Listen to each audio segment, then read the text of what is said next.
Hello, today we're going to go through some classroom procedures for the teacher. Now, the purpose of going through these classroom procedures is simply to demonstrate this verse in 1 Corinthians 14:40, which says, "Let all things be done decently and in order." As teachers, we have the opportunity to display God's characteristic of orderliness.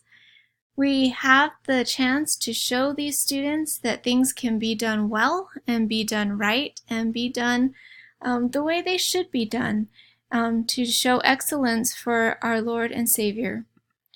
Now, starting out the year right. This funnel that we have here comes from an illustration I once heard from a preacher. He was giving this example in the context of parenting, but it works very well in the classroom. Notice how at the bottom of the funnel, it's very small, very tight, and there's not a lot of freedom going on right there. But as you go on up the funnel, it opens more and more and more. This is the same with classroom procedures. If you start really strict at the beginning of the year, you will have the chance to open up for more freedom as you see your students earning that privilege of responsibility and freedom through following what is the right thing to do. One educator, Fred Jones, said, "Do it right or do it all year long." If you can start your class out following procedures from the very first week, the very first couple weeks, later on your classroom will run much more smoothly if you just keep everyone following those procedures out well. You'll get much more accomplished. Now, just these personal daily procedures, be a good example to your students. Now, this seems pretty simple, but it's shown in a lot of different ways. First of all, show up on time. Class starts at 8 o'clock. Your students should be there at 7:50, so we as teachers should be there at 7:30, 7:45 at the latest.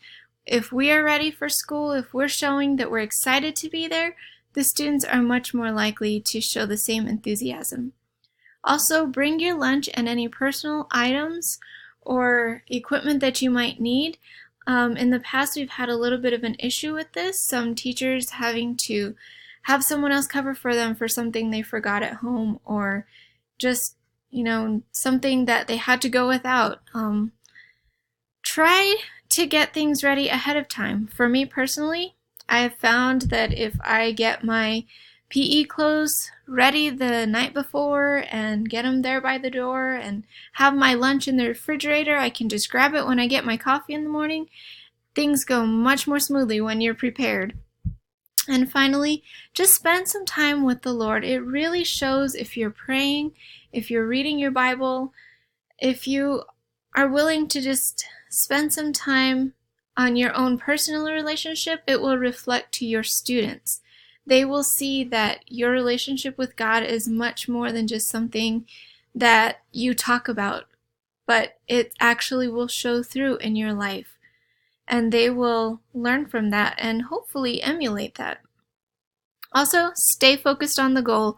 They will want to distract you by talking about something that has nothing to do with their schooling for that day, but try to stay focused, get them through that lesson, get them through whatever it is you're trying to teach them, and that will help them to learn.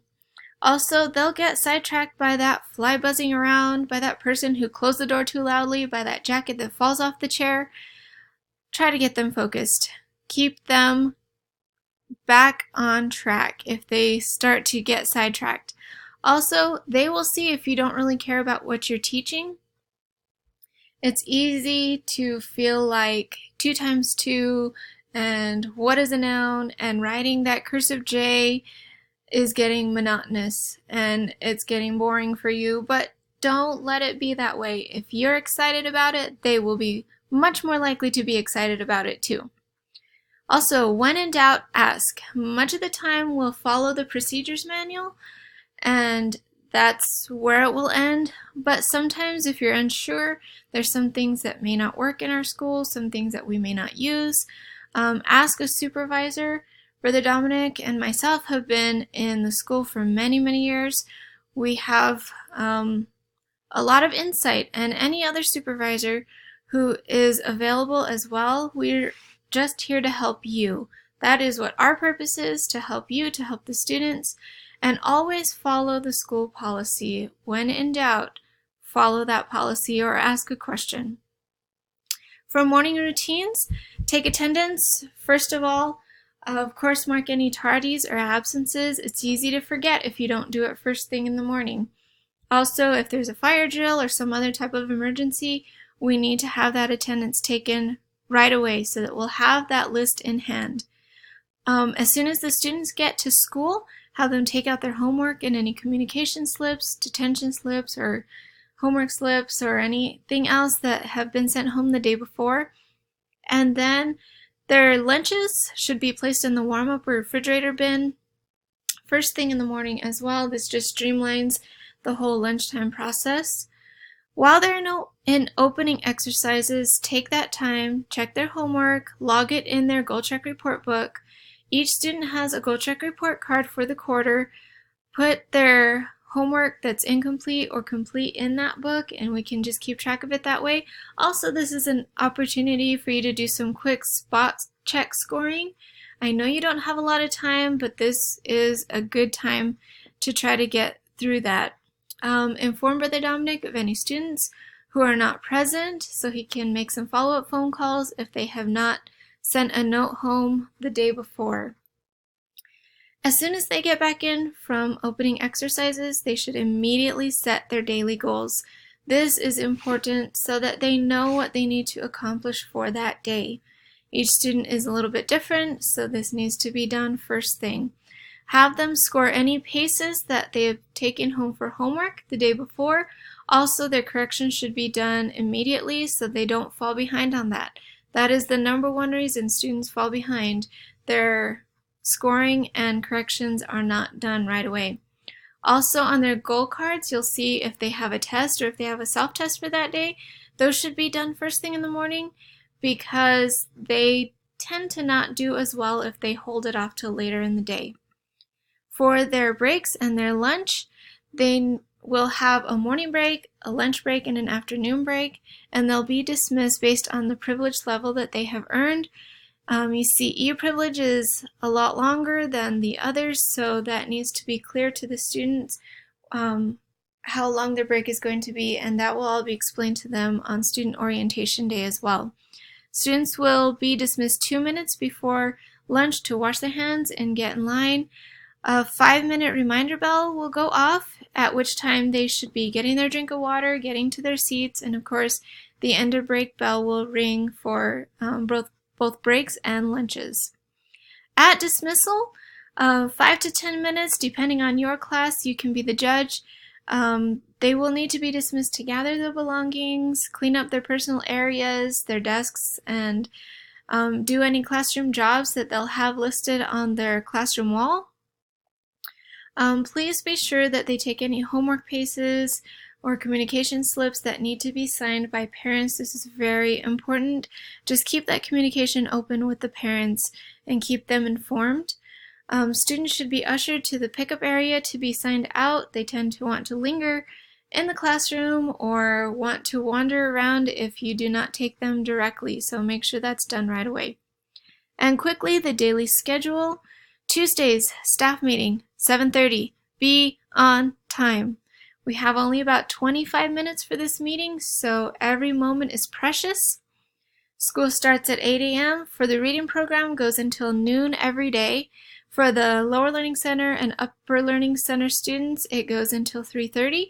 Of note is that PE is from 1:45 to 3:15 on Tuesdays and Thursdays, as we'll see in a moment. On Wednesday, we have Chapel Day. If you are excited about this, your students will be excited about this.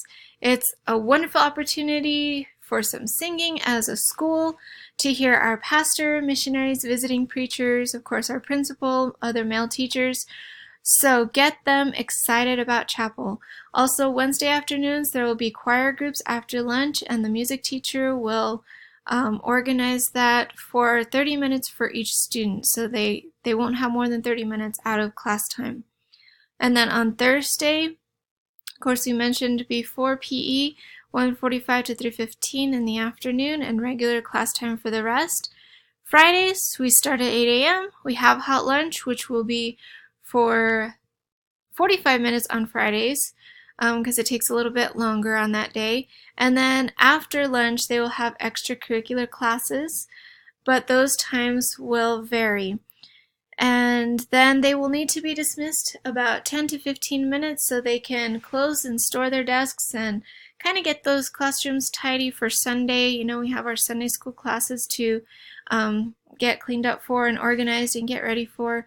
If the students help, it just makes it a whole lot quicker than any one teacher by himself or by herself.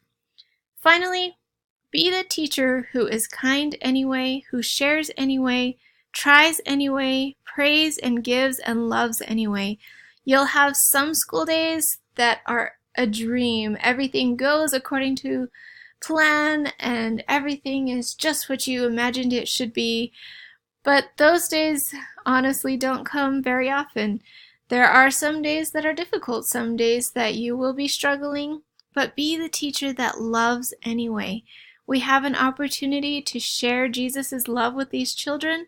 Let's not waste that. Let's show them his love, and let's have a really great school year with everyone working together. This will be one of the best school years yet.